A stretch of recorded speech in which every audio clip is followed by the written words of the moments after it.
Hello friends, आज आपण बनवणार आहे चिली पनीर। त्यासाठी आपण पनीर घेतलं आहे। त्यामध्ये आपल्याला मिरची पावडर, हळद आणि मीठ घालून मिक्स करून घ्यायचं आहे।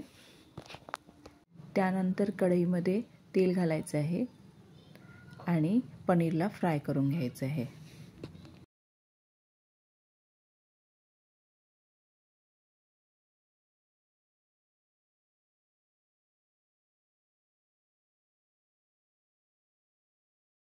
पनीर छान फ्राय झालं आहे।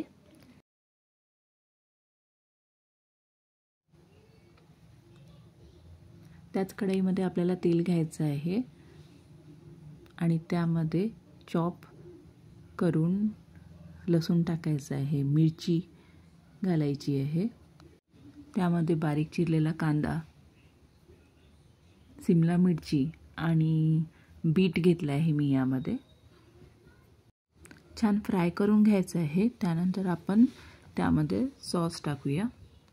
3 सॉस घेतले आहे मी, टोमॅटो सॉस, सोया सॉस आणि रेड चिली सॉस।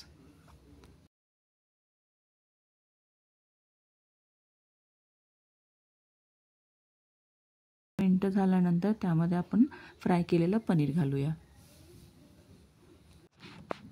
छान हाय स्पीडवर आपण थोडं पनीर घातलं की 2 मिनिटं ठेवायचं आणि आपलं चिली पनीर रेडी आहे।